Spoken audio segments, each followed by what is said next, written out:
Liebe Freunde, schön, dass ihr wieder da seid. Willkommen zu einer neuen Folge unseres Podcasts. Heute tauchen wir in ein spirituelles Thema ein, das Prosonodolicht. Und gemeinsam mit Sabine Sangita werden wir darüber sprechen, was dieses wundervolle Prosonodolicht wirklich bedeutet und wie hilfreich es ist für deine Heilung. Wir freuen uns, diese wertvolle Zeit mit dir zu teilen. Doch bevor wir beginnen, lass uns doch gern gleich wieder ein Like da und eventuell ein Abo. Damit unterstützt du uns sehr. Biene, das heutige Thema ist ein sehr spirituelles und außerdem für dich ein ganz besonderes und auch emotionales. Das Prosonodolicht. Ja. Was bedeutet dir das Prosonodolicht? Also das könnte man jetzt ganz vereinfachen mit einem einzigen Wort. Das Prosonodolicht bedeutet mir alles.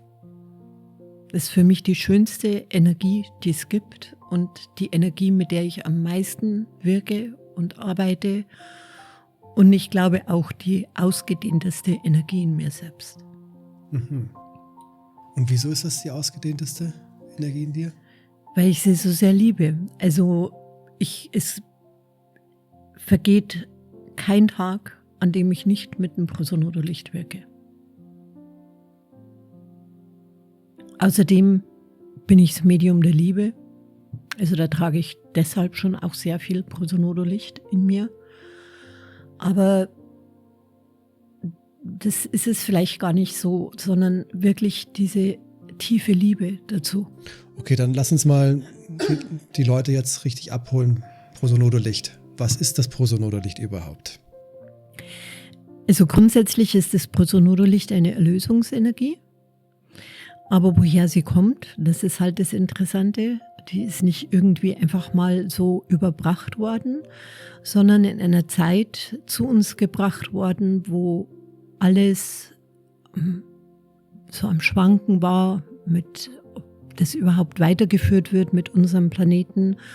Und nach einem Zeitzyklus, der sehr schwierig war und es einfach auch alles nicht so gelaufen ist, wie man sich das vorgestellt hat, wurde dann die Entscheidung getroffen, es muss etwas geschehen auf unserem Planeten, was einzigartig ist, um dass er gerettet werden kann. Und somit hat die göttliche Liebe, das göttliche Feld, einen Funken ausgeschüttet, der zum Mensch geworden ist. Und das war Jesus. Mhm. Und Jesus ist geboren worden als Mensch, als Gottes Sohn und als Erlöser. Und diese Erlösungsenergie ist das Prosonodolicht. Mhm. Also muss man zurückgehen in die Inkarnation von Jesus. Mhm. Und das war der einzige Grund, warum Jesus überhaupt zum Mensch geworden ist und zu uns gekommen ist, diese Erlösungsenergie auf unserem Planeten zu verbreiten. Weil das die einzige Möglichkeit war, den Menschen in dieser Zeit zu zeigen, was es bedeutet, Mensch zu sein. Also mit der bedingungslosen Liebe, die Erlösung auch braucht. Und das hat Jesus gelebt in seinem ganzen Leben, von Beginn bis zu seinem Sterben. Und das berührt mich so sehr, dass einfach für mich ein Thema ist, was sehr, sehr emotional ist, weil es Jesus auch nicht leicht gehabt hat in der Inkarnation. Erzähl. Also er wusste nicht, wer er ist. Das ist mal ganz wichtig und das war auch so geplant. Also das war so gewollt, dass er nicht weiß, dass er Gottes Sohn ist. Er ist in einer sehr armen Familie hineingeboren worden und die sich auch trennen mussten von ihrem Kind. Und er wurde in die Obhut gegeben, in ein Kloster, um überleben zu können. Es war damals überlebenswichtig. Da war Hungersnot und also sehr vieles andere noch, aber das ist jetzt mal das Wichtigste. Er wurde dann in die Obhut in ein Kloster gegeben und wurde dort betreut von, was wir heute Mutter Maria als Mutter Maria kennen. Und Mutter Maria war die Einzige, die wusste, dass es Gottes Sohn ist. Und hat aber Jesus nie irgendetwas davon erzählt. Also das durfte sie auch nicht. Also sie war eine Avatarin auf Erden, auf diesem Planeten, mit einem besonderen Auftrag und hat diesen Auftrag auch mehr als erfüllt. Und Jesus war ein sehr schüchterner, ein sehr in sich gekehrter und auch ein sehr trauriges Kind. Einfach getrennt von seinen Eltern und hat aber dann diese Liebe zu Mutter Maria, also die sie ihm gegeben hat, das konnte er annehmen und wurde dadurch auch sehr emotional, konnte sich in seiner Energie ausdehnen, konnte etwas leben, was ihm wahrscheinlich zu Hause nicht möglich gewesen wäre. Also Mutter Maria hat ihm viel gelehrt, ohne dass sie jemals irgendwie erwähnt hätte, was er tatsächlich ist. Also ich meine, es hört sich jetzt so nach netter Geschichte an, gell? Aber wenn man sich das mal vorstellt, also wenn man, das spricht man ja jetzt mal von ganz vielen Jahren, wenn man weiß, wen man da betreut und man darf nichts sagen und muss das irgendwie so auch fertig bringen, aus diesem traurigen Kind einen Jungen zu formen, der bereit ist, in die Welt zu gehen. Also sie wusste ja, er muss gehen. Also sie mussten loslassen, er muss gehen, um zu erkennen, wer er tatsächlich ist. Und das war dann auch so.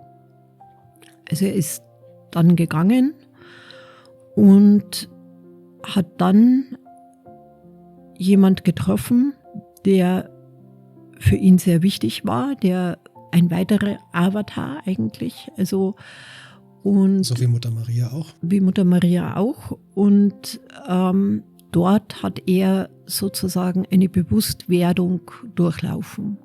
Also wir würden jetzt heute sagen, er hat sein Erwachen gefunden, er ist geschult worden und irgendwann zu einem Zeitpunkt wurde ihm bewusst in seinem Erwachungszyklus, wer er eigentlich ist.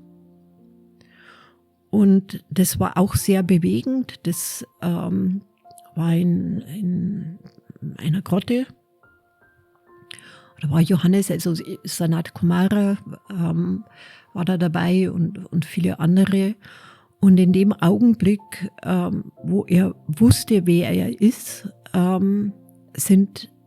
das war wie eine Entzündung eines Kristalls, wie zum Beispiel Mona Oha. Es sind Millionen Funken aus seinem Körper gesprüht. Also er war nur noch Licht. In einem Augenblick war er nicht Mensch, nur Licht. Und alle haben sich niedergekniet. Und das war etwas sehr, sehr Bewegendes. Ist das etwas, was du von der geistigen Welt erzählt bekommst, oder ist es etwas, was du auch selbst siehst? Ich sehe es. Ich habe es gesehen. Ich sehe es und ich werde es immer sehen. Und dieser Augenblick, wo er nicht mehr Mensch war, da war er nur Licht. Goldenes Licht. Da war nichts mehr menschlich. Das war, als wenn er weg ist. Also da war nichts Menschliches mehr. Und er kam dann zurück. Also es wurde wieder menschlich. Und dieses Licht, also diese Millionen von Funken, von was ich jetzt gerade gesprochen habe, die waren aber eigentlich, also kann ich jetzt nicht zu 1000% so wirklich sagen, aber gefühlsmäßig auf dem ganzen Planeten zu sehen. Das war, als wenn Millionen von Sternschnuppen auf die Erde fallen. Und Gott hat in diesem Augenblick auch anders geatmet. Von seinem Körper ausgehend, der nicht mehr sichtbar war. Ja, genau. Hat sich dieses Licht auf den ganzen Planeten eigentlich verteilt. Also, wie gesagt, es hat ausgeschaut wie Millionen Sternschnuppen, die vom Himmel fallen. Und in dem Augenblick hat Gott auch anders geatmet. In diesem Augenblick hat sich der ganze Planet verändert. Mhm. Und wo er dann wusste, wer er war, kam ihm zugute, das mit Mutter Maria, dass er einfach auch, er hat gewusst, dass er Mensch sein muss, um andere Menschen um sich zu versammeln. Also dass der Auftrag, den er hatte, war, dieses Prosonodolicht auf unserem Planeten zu verteilen und zu uns Menschen zu bringen, um dass wir Erlösung erfahren, dass unser Planet Erlösung erfährt. Von diesen ganzen festgefahrenen Mustern, von der Dunkelheit, von den Kriegen, von alles, von nicht vergeben können. Also ganz schlimme Zeit. Und dieses Prosonodolicht, das war eben sein Auftrag, das zu verteilen und zu den Menschen zu bringen und auch auf unseren Planeten zu bringen. Und das hat er auf eine einzigartige und wunderbare Weise gemacht, die so erstaunlich war, dass man keine Worte dafür hat. Das ist jenseits jedes Wort, es gibt kein Wort dafür. Und er war sehr empfindsam, sehr, sehr empathisch und sehr streng. Sehr streng? Ja. Also er hat wirklich den Menschen gezeigt, was es bedeutet, auf diesem Planeten zu sein und Gottes Kind zu sein. Also wir sind alles Gottes Kinder. Und dieses Vermitteln von Vergebung, von Liebe, von menschlicher Liebe, er war auch verheiratet, hat 2 Kinder in die Welt gesetzt. Er hat wirklich alles gelebt, was ein Mensch leben kann und hat damit gezeigt, wie es geht. Und die Menschen waren, also wenn man nur in seine Nähe gekommen ist, wollte man sich eigentlich schon niederknien, weil man gar nicht anders konnte. So eine Energie ist von ihm ausgegangen, aber er wollte das gar nicht. Also er wollte nicht, dass die Menschen vor ihm knien, das wollte er nicht. Und wenn er auch nur im Ansatz gemerkt hat, dass Menschen etwas vorgeben zu sein, was sie nicht sind, oder auch damals schon nicht in die Verantwortung gehen für das, was sie sind, war er eben sehr, sehr streng. Da konnte er auch sehr strikt sein. Wie hat sich sowas dargestellt? Also er hat einen inneren Kreis gehabt mit 12 Menschen um sich herum, die denen er vollkommen vertraut hat, die auch zu der Zeit, was sehr ungewöhnlich war, alle Fähigkeiten freigesetzt worden sind, dass sie wirken können, um auch dieses Prosonodolicht, diese Vergebung, diese Liebe, diese Erlösung weiterzugeben, mussten diese ganzen Fähigkeiten, die ja bei vielen also deaktiviert worden sind, wieder aktivieren. Das hat er gemacht bei die 12, dann hat er 144 um sich gehabt und 1728. Und mit den Menschen hat er Tag ein, Tag aus gewirkt, gelebt, war mit ihnen, hat Rituale vollzogen, Einweihungen gegeben, die weiße Priesterschaft ins Leben gerufen, die goldenen Wunder gestärkt, Gottes Gedanke verankert, also wirklich ganz, ganz viel. Oder wenn er gesehen hat, dass Menschen ungerecht behandelt wurden, wenn Menschen ausgegrenzt wurden, wenn Menschen, die gut waren, aber vielleicht eine andere Religion hatten oder etwas anderes geglaubt haben und deswegen ausgegrenzt wurden, die hat er zu sich geholt. Er hat oftmals ganz viel geheilt, um auch zu zeigen, wer er ist. Das musste er auch manchmal. Dadurch, dass er so Mensch war natürlich auch die Gefahr, dass Menschen gab, die gesagt haben, ach, kann doch nicht Gottes Sohn sein. Dann hat er wieder Wunder vollbracht, um zu zeigen, wer er tatsächlich ist. Und seine Inkarnation war eine sehr, sehr schwierige Inkarnation. Sehr schwierig. Und er wusste, dass er das zu Ende bringen muss und hat es nicht zu Ende gebracht. Und das war für Jesus wirklich ganz, ganz schlimm. Erzähl da ein bisschen mehr, was das bedeutet. Also er wurde ja verfolgt. Er wusste, dass sein Leben in Gefahr ist. Das wusste er. Und er hat sich nicht vor dem Sterben gefürchtet, nicht vor dem Schmerz, nicht vor dem Tod. Das war nicht in seiner DNA. Also da hat er kein Problem gehabt. Aber er wusste, wenn er nicht genug Zeit hat, schafft er einfach nicht, den Planeten auf ein bestimmtes Energielevel zu heben und die Menschen nicht genug Ausdehnung zu geben, dass dieser Planet nach Hause zurückgeführt werden kann, also dieses magnetische Gitternetz wieder eingefügt werden kann. Und es war dann auch so, dass eben von diesen 12 einer dabei war, der ihn verraten hat. Und dadurch wurde er ermordet. Und es war für ihn so unfassbar und auch so schmerzvoll, dieser Verrat. Das war sein bester Freund, also würde man heute sagen. Und dass er das nicht gemerkt hat, das hat ihn sehr, sehr mitgenommen und hat in einem Augenblick gezweifelt. Hat gezweifelt, ob das überhaupt Sinn gemacht hat, was er getan hat. Dass er überhaupt geboren worden ist. Er hat das einfach mit einem Atemzug, den er getan hat, in Frage gestellt. Und somit gezweifelt. Und in diesem Augenblick, wo er gezweifelt hat, war es dann auch vorbei.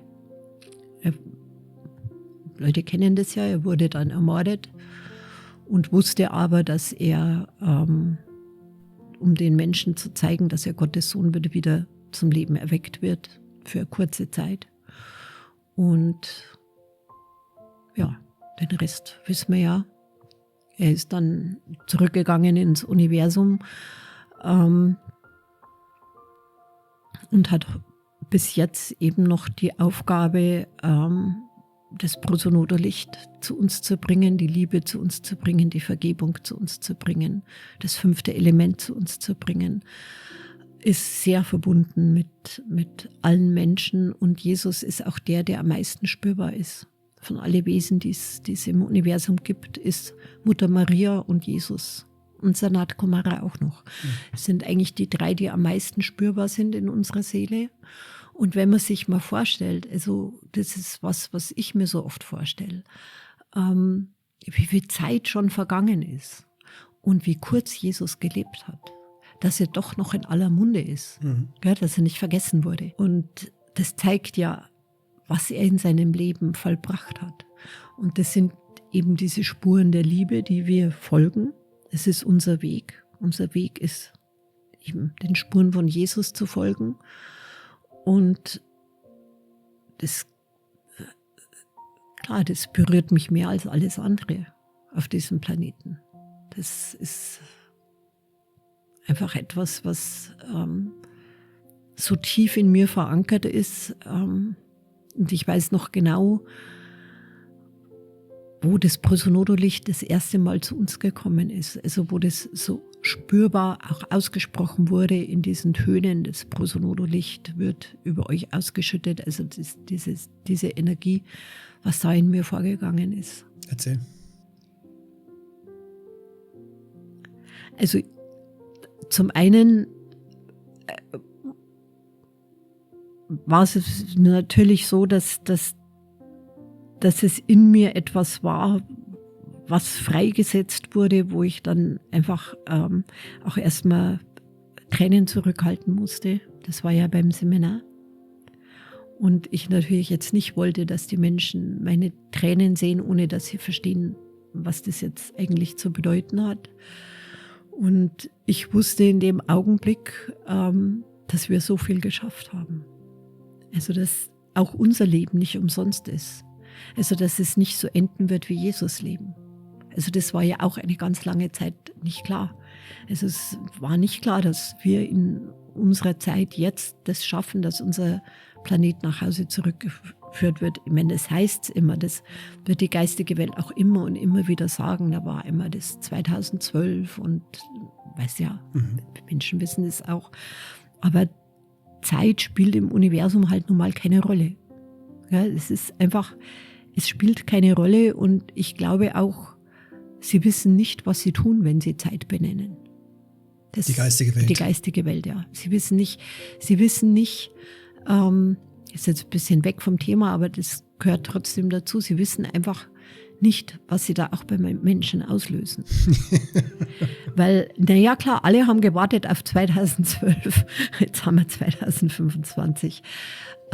Es geht viel mehr um die Energien. Also ich weiß einfach, wenn bestimmte Energien, bestimmte Töne kommen, wenn etwas über uns ausgeschüttet wird, was noch nie vorher da war, dann weiß ich als Medium, okay, jetzt passiert ganz etwas Wichtiges. Und es gab ja dann bei uns, bei unserem Weg, dieses Entzünden des Kristalls von Mona Ora. Und damit ist praktisch das 5. Element verankert worden. Also das heißt, die Energie wurde so weit ausgedehnt, dass es möglich ist, dass das 5. Element sich ausschüttet und sichergestellt wird, dass unser Planet nach Hause zurückgeholt wird in diese magnetischen Linien. Was nicht heißt, dass Menschen ihr Leben dabei verlieren. Das ist auch wichtig. Und ja, das ging alles so durch meinen Kopf. Und ja, heute noch, also es ist einfach, es ist etwas für mich, ich glaube, jeder Mensch im Leben sucht und möchte einen Sinn haben, zu leben. Diese Sinnhaftigkeit. Also es kann Familie sein, es kann menschliche Liebe sein, das gehört alles dazu, aber es erfüllt einen nicht so sehr wie die tatsächliche Sinnhaftigkeit, warum man überhaupt geboren worden ist. Und das zeigt uns, warum wir überhaupt hier sind. Dass man ein Teil von etwas Größerem ist, ne? Und das erfüllt mich persönlich mit so einer Demut und so einer unfassbaren Liebe, dass ich den ganzen Planeten umarmen könnte. Und zu wissen, ein Teil davon zu sein, den Spuren weiter zu folgen, die Jesus gegangen ist, das ist ja sowas tief Befriedigendes. Und deswegen gibt es ja auch bei uns oder unserem Weg jetzt nichts, was Angst macht oder was vernichtend wäre oder was ja oftmals bei so Wege oder diese Strenge oder das gibt es bei uns nicht, weil Jesus so nicht war. Also, ja, er war ja streng. Er war strikt. Er war strikt, aber er hat halt, musste er auch sein, aber er war halt auch sehr, also er hat sich eingesetzt für die Minderheiten, für jede Ausgrenzung, die stattgefunden hat, hat Jesus gekämpft, damit es aufhört. Und zu der damaligen Zeit war das ja noch viel, viel schwieriger als heutzutage. Es war ja auch eine andere Zeit, ne? Ja, ganz andere Zeit und eine sehr kämpferische Zeit, eine sehr kriegerische Zeit auch und eine Verfolgungszeit auch für viele Menschen, die verfolgt wurden und getötet wurden, weil sie sind, was sie sind. Und das hat Jesus halt nicht gemacht. Und ist oft ausgelacht worden, oft verspottet worden, angespuckt worden. Er hätte das, und das muss man sich auch mal vorstellen, er hätte das ja mit einer Handbewegung alles verändern können. Er hat es nicht getan. Du meinst die einzelnen Situationen, Ja. wo er bespuckt worden Ja. zum Beispiel Ja. ist? Ja, er hat es nicht getan. Hm. Und diese Größe zu besitzen, wenn man weiß, man könnte es verändern, das musst du erst mal fertig bringen. Gab es dann auch Situationen, wo er eingegriffen hat? Ja, gab es schon, aber nicht, wenn es jetzt ihn persönlich betroffen hat. Also außer sein Leben wäre in Gefahr gewesen. Also da hat er schon geschaut, weil er ja wusste, er muss den Planet und die Menschen mit dem Prosonotlicht versorgen. Aber wenn es jetzt um andere Menschen ging, um seine 1244 und 1728, die sind ja auch verfolgt worden, die Menschen. Die sind ja auch im Fokus gestanden. Und wenn da etwas war, hat er eingegriffen, ja. Also er hat behütet, beschützt. Und diese Sicherheit, die man hatte in dieser Zeit, die war großartig. Die Sicherheit von ihm ausgehend. Ja. Also dieses Gefühl, mir kann eigentlich nichts passieren. Es gibt einen Schritt in Gottes Hände baden. Und wenn man den vollzieht, dann weiß man ungefähr, wie man sich gefühlt hat. Ja, ein Schritt von den Pionierschritten Ja, jetzt. Ne? ja. Und das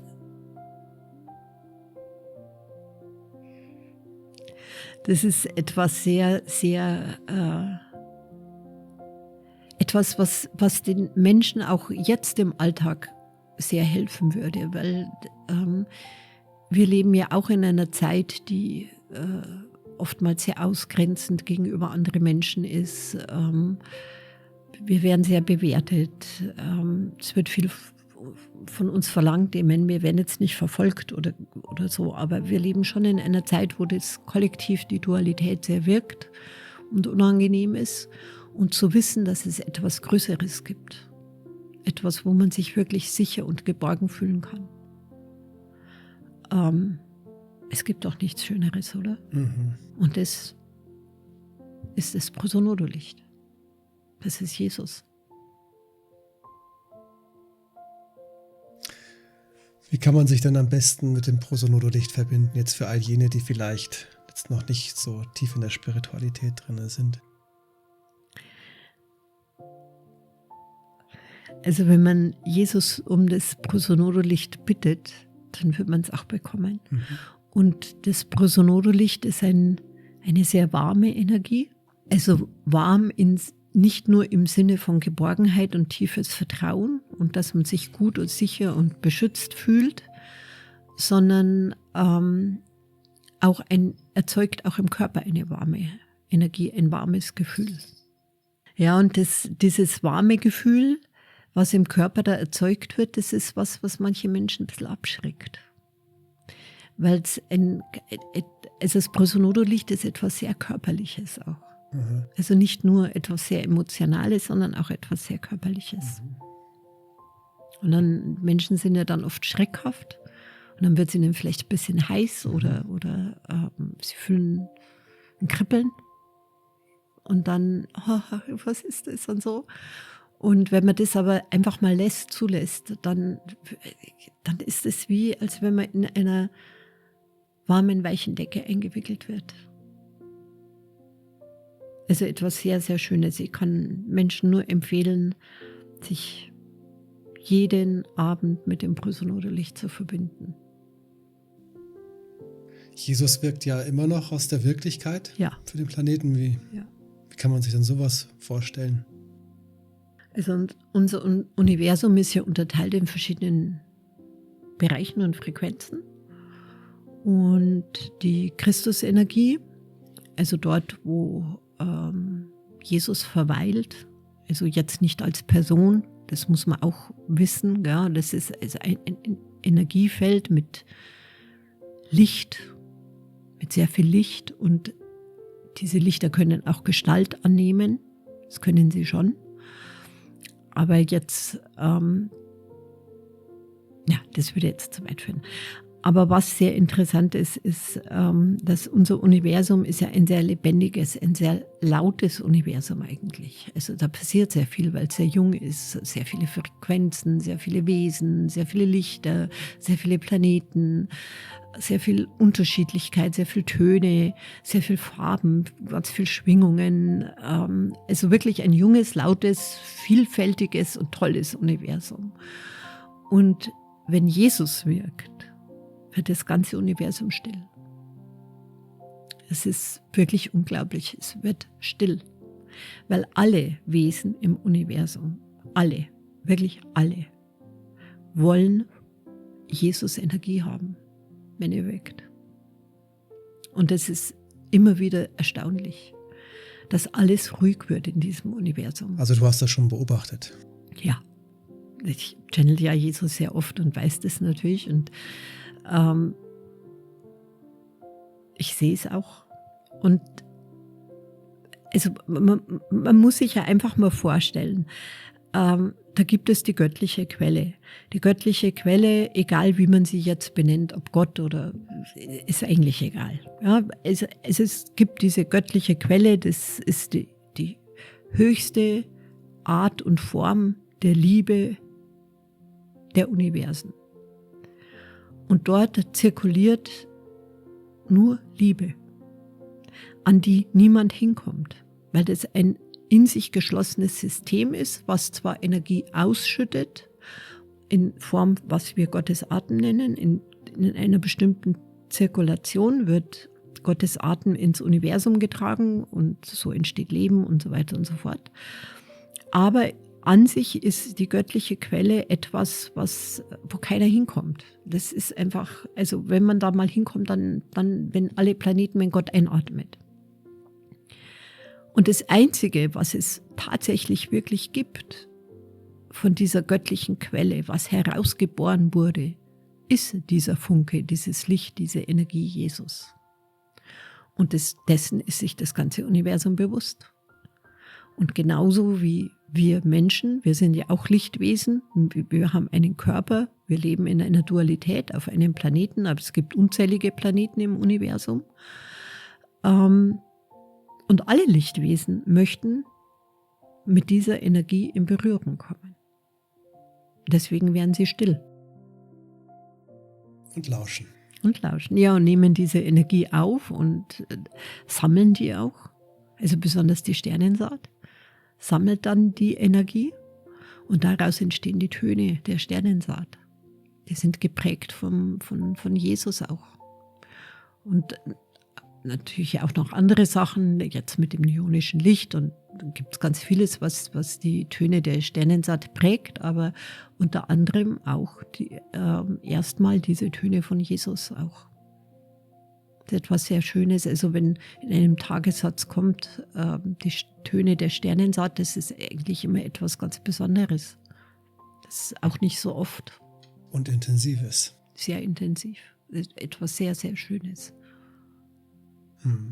Magst du zum Abschluss noch etwas Letztes sagen? Ja, wenn man dann so spricht, gell, dann kann man sich dann wieder nicht vorstellen, dass es irgendeinen Menschen auf diesem Planeten gibt, der das nicht fühlt. Also wo man sich nicht vorstellen kann, wenn man so rausschaut in die Dualität, die ganzen Kämpfe und die Ausgrenzung von Menschen und verschiedenen Kulturen und Religionen und Hautfarben und Alter und was weiß ich, was alles gibt und so. Und dann hält man einen Moment inne und stellt sich vor, was wäre, wenn plötzlich alle Menschen mit dieser Liebe in Berührung kommen. Nur einmal, dann wäre alles gut. Schöne letzte Worte. Vielen Dank, Biene. Sehr gerne, Benny. Bis zum nächsten Mal. Bis zum nächsten Mal.